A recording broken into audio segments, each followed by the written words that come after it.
Hi everyone, Mark Merrill with Firm. Female athletes unite for Title IX. And here come the ladies, folks, and they're not too happy with the blue state biased governors about ignoring Title IX federal law, as you can see over here, on protecting women's and girls' priority rights in athletics. How long does this go on, for goodness sakes? How long? Well, we've got some examples of some pushback going on, folks, in this brief episode. We hope to get the point across here to you and show you that it's not just the state of Maine that's dealing with this crap. First one we've got up here, folks, is, and the highlight and the primary resource of our program today is a link with the Alliance Defending Freedom.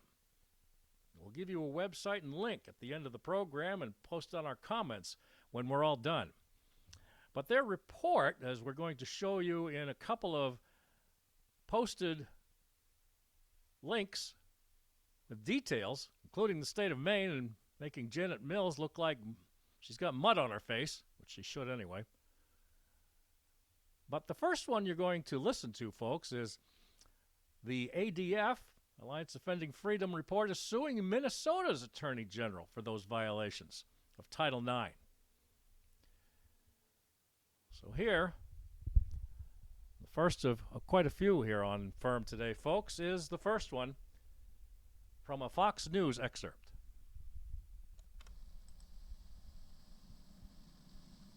It's like they're trying to erase women's sports, erase women. We, the parents, are going to take back control over all of these issues that are affecting our children. It's someone with more testosterone is competing against girls who have less testosterone, and frankly, I just can't stand for that. I've seen President Trump talk about it since he's been elected. It's pretty much common sense just to not have men and women's sports. Common sense. Minnesota Attorney General Keith Ellison, though, facing a lawsuit over the state's transgender policy. It allows athletes to compete in a sport based off their gender identity, not their sex given at birth. Let's bring in Mallory Slight, a legal counsel with the Alliance Defending Freedom. She's the group who filed this lawsuit. Welcome to you.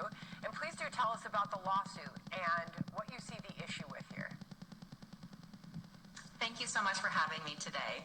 So this was a policy by the Minnesota State High School League from 2015.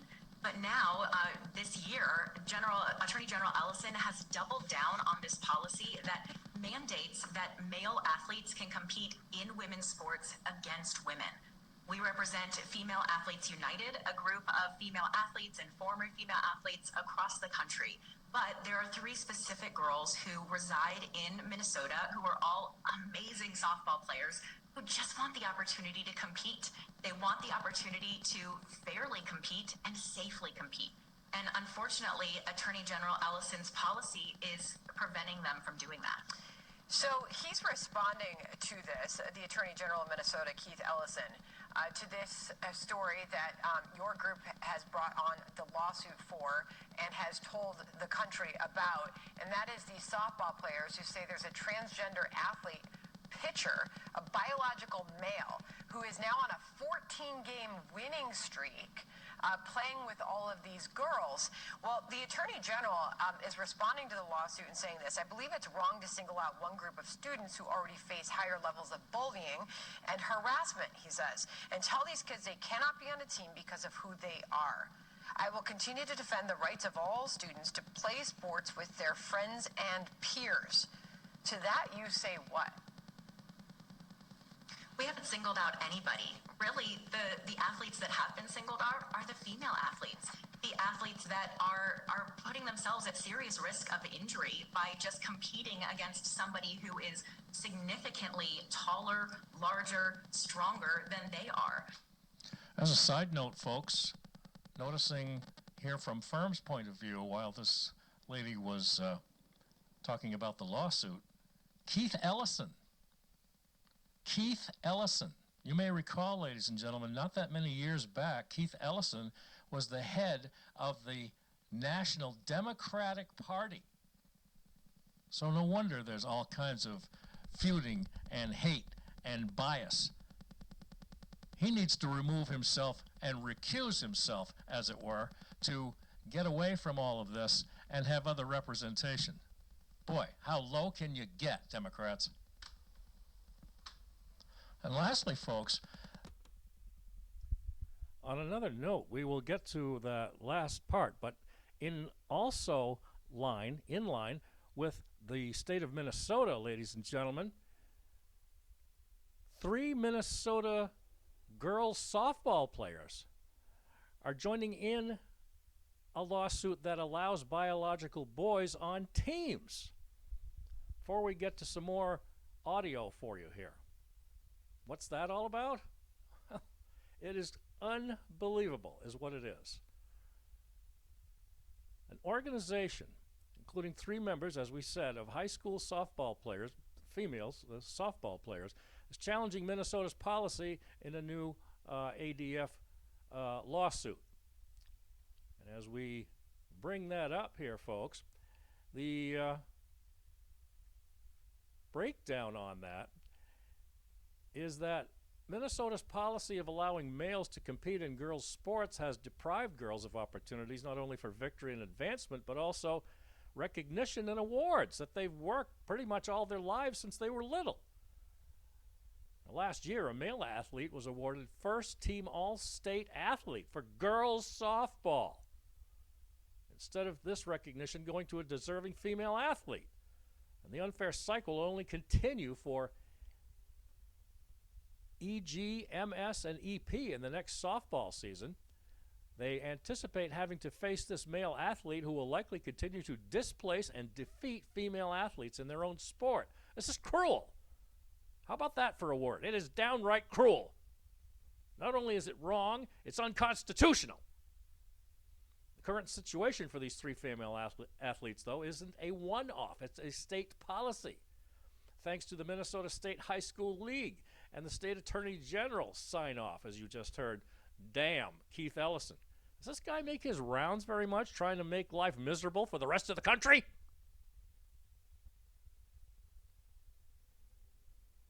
The Minnesota State High School League comprises of more than 500 member schools, facilitates athletic competitors for schools across the state, including public schools subject to Title IX. Hello! Get a clue, Ellison. And as you heard, since 2015, the league has allowed males to identify as girls to compete on girls' sports teams. It relies only on an individual's self-expressed identity. There it is again, only without the word gender. Not biological fact, which clearly supports the inherent physiological advantages of males over females. Title IX is federal. As you can see behind me here, folks, Title IX has always been a federal law since 1972 that prohibits sex-based discrimination in education programs or activities, including athletics. Of course, you already know, ladies and gentlemen, that Janet Mills has decided that she has altered, and I want to specifically let everybody know out there in the state of Maine, Janet Mills, through her majority in the Senate and the House, specifically demanded that the words gender identity be legally put into the Maine Human Rights Act when it comes to any kind of activity between men and women, jointly. Crazy, radical, tyrannical, and once again, unconstitutional. President Trump's executive order keeping men out of women's sports, which happened way the hell back at the end of March, affirmed that Title IX protects girls' sports. But Minnesota, just like Maine, stated it would continue allowing male athletes to participate in girls' sports in violation of federal law. Well, it kind of really does stink, if you don't mind my saying, folks, because it really does. Now, moving on to the next part of this program here, folks, we're talking about on Firm today, female athletes who unite for Title IX. Here's one in Colorado, folks, going across the map a little bit there in the country in the Rocky Mountain area. Seems an athletic apparel company is fighting a state-approved gender identity as well to allow boys and girls athletic events. Now, here's how that one goes, folks.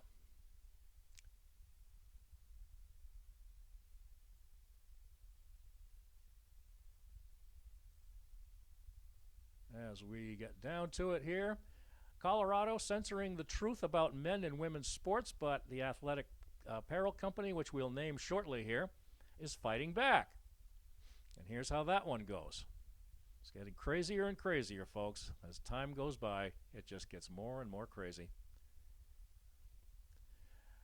This is from a story called IW Features by a Suzanne Beecher back on June 11th.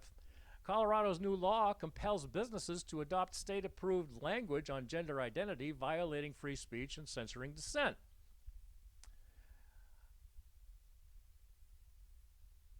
So sometimes things are centered around ideological concepts rather than tangible items. People across the political spectrum like to adorn themselves with messages expressing their views on issues at the center of societal discourse. Wow, there's one for you. Who dreamed up that one? From Don't Tread on Me to Black Lives Matter. Don't Tread on Me is a long-time military flag, ladies and gentlemen. Black Lives Matter is a joke, a radical, terroristic, and radical group that just wants to harbor hate and violence against anybody. And the focus and the primary reason that they were originally formed back in 2020, possibly even 2019, is to not only indoctrinate, but to brainwash black women to understand that they have rights above the Constitution when it comes to being oppressed victims. Now, as ridiculous as this may sound, folks, as we're reading this, the new Colorado law is essentially doing what just said here.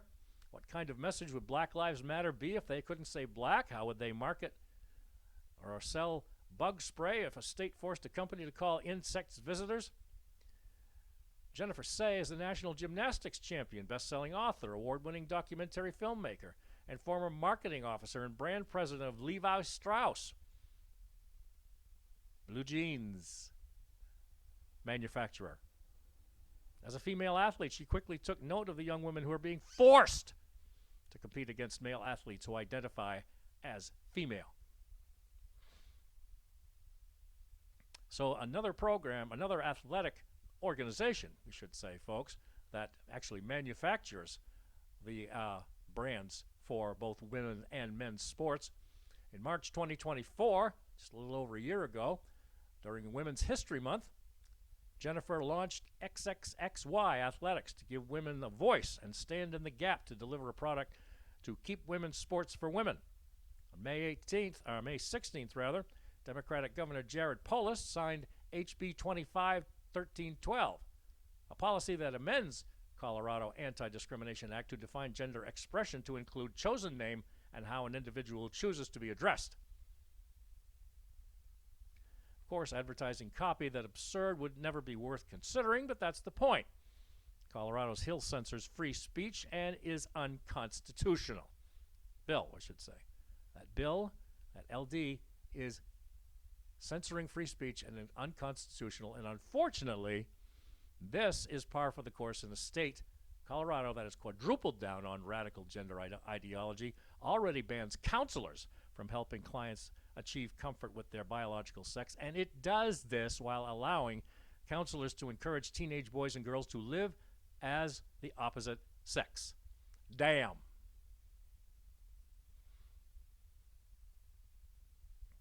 And ladies and gentlemen, just to make sure we don't leave out Maine on the conversation and bias against their own girls and women athletes, Governor Mills' administration continues to kick the can down the road or ignore Title IX federal law as proclaimed and supported by Donald Trump.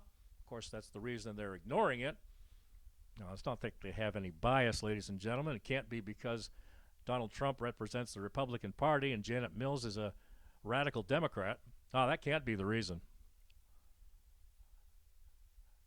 Either way, folks, it's not a good look for you, Janet. So what's going on in Maine? Here's some more details on that one, folks. This one comes from Archive Today. Let's see here. Yeah, Archive Today, and their webpage, talking about world opinions with an article on the state of Maine written by Aaron Hawley on June 11th, same day as the other person. In violation of the Title IX law, the state government presses on, forcing girls to compete against boys. Now, in February, you may recall, ladies and gentlemen, I know we hate to keep bringing up bad news. Representative Laurel Libby burst onto the scene when she criticized Maine's requirement that girls compete alongside boys in Maine sports. In a viral post, she pointed out the athlete who won the girls' pole vaulting competition used to compete on the boys' team. Oh, you mean this one? Oops. Does that mean yours truly is going to get censured? I doubt it. But that's the picture. And guess who posted it first, folks? It wasn't Laurel Libby. She copied and pasted it to make sure that Title IX gets endorsed instead of the Maine Human Rights Act. Double take, or double dodge, more like it, to include gender identity, which originally the Maine Human Rights Act never did. But the original post of this picture online on Facebook was the Portland Press Herald, not Laurel Libby. You want anybody to sue or have a lawsuit taken out? Why don't you look up the Portland Press Herald and tell them what kind of you-know-whats they are? That's who posted it first. But wrapping up this article on the Maine side of things, on Title IX, as we revolve on Maine athletes uniting for Title IX around the country. As you already know, folks, Ms. Libby was censured, but now she has got a grant from the Supreme Court of the United States for emergency relief, and she received it. She has now the ability to order and talk on legislative bills that had before censured for almost 2.5 months 9,000 of her constituents in the Auburn-Minot area. Ms. Libby argued that the Supreme Court, or to the Supreme Court, that the refusal to count her vote was unprecedented, and according to her, Maine was unique in disenfranchising constituents by failing to record their representative vote. Congress, for example, only permits verbal censures unless 2/3 of the body vote for expulsion. But this is just far from the only time Maine has been in the spotlight over women's sports. President Trump, on taking office, issued an executive order entitled Keeping Men Out of Women's Sports, not that long ago, back in January to be exact. So there's that one, folks. A couple of other ones here which are kind of interesting. The next one we have is that the Alliance for Defending Freedom, or ADF, finds that the Babylon Bee, the satirical and humorous side of news, never fake, but always entertaining, always fake. But the Alliance for Defending Freedom is adding the Babylon Bee to back up a Hawaii state law, or to take on, I should say, a Hawaii state law that wants to censure the Babylon Bee, their satire, and political memes. How is this possible? It doesn't make any sense, folks. So similar to the California law challenged by the Babylon Bee last year, Hawaii's law prohibits the distinction or distribution of materially deceptive media that portrays politicians in a way that risks harming the reputation of electoral prospects of a candidate. What?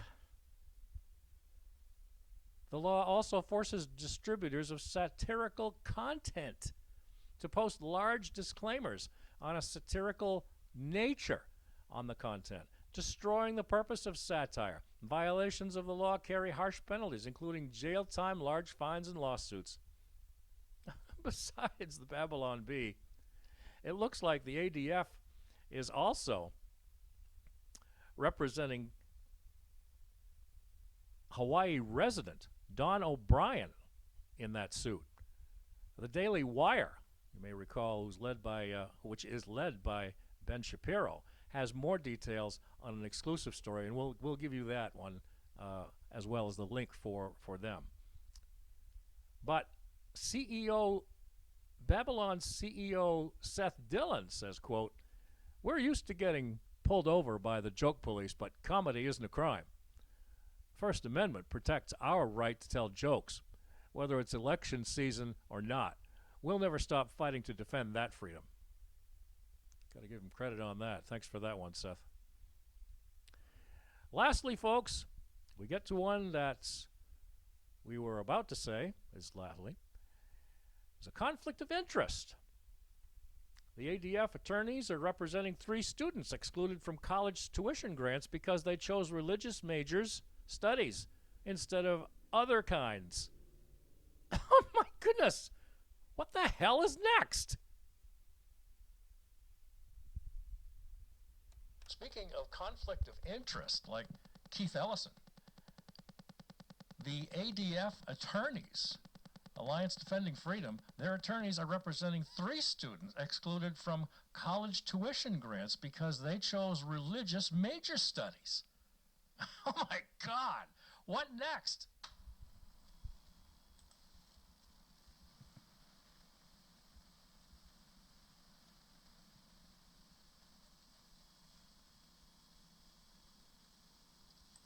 To major in pastoral leadership, Thomas getting a degree in music and worship, and Stevens religion.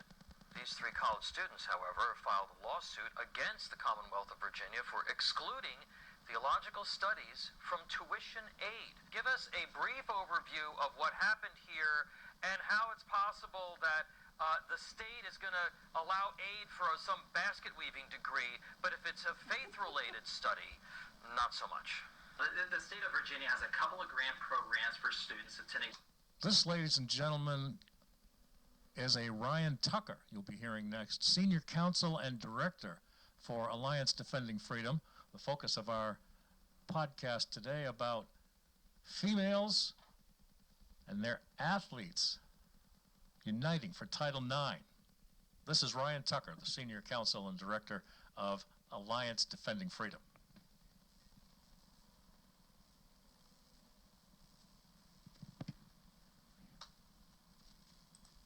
We represent the 3 students you mentioned, 2 of whom just graduated, another one currently in college, that have or are applying for these grants. The problem is their majors have been deemed to be, quote-unquote, too religious to receive these grants. So, if they were to major in, say, philosophy or even other religious programs, most of the time at secular schools, then those would be deemed okay, but not these.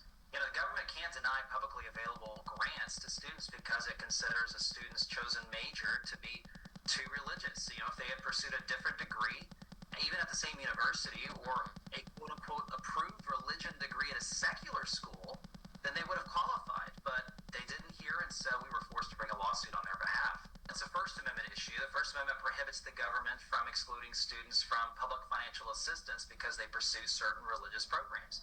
The Supreme Court has been very clear on this. In particular, in the last 8 years, we've had 3 cases that have gone up, and they've held that the government can't deny students otherwise available benefits simply because they chose a religious education program. That pretty much covers it all there, folks, when it comes to all of these particular issues going around the country, including the state of Maine. Unfortunately, again, we have a very radical governor, and things have got to stop. We have to elect a new one in 2026. All of you fine Maine law-abiding people out there can see the end to all this. About time all the horse manure and actually use a couple of old phrases. Democrats dragging their knuckles on the ground like a bunch of aged monkeys.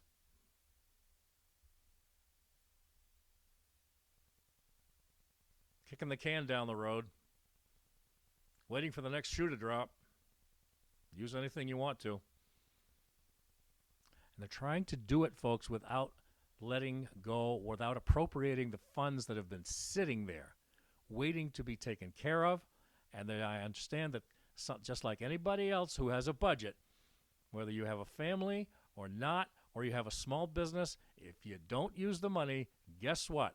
It's going to go back to the source it came from.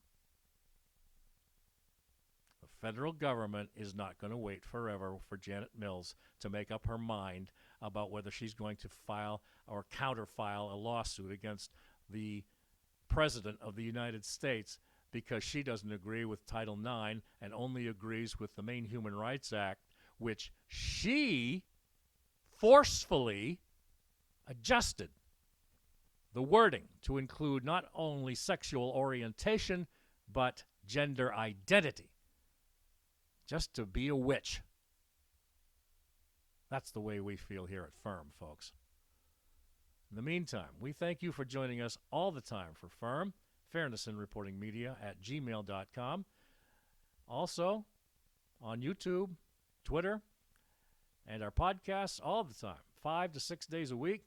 Rumble.com/FairnessMedia1, Rumble.com/FairnessMedia1. As always, everybody stay safe. Peace to all.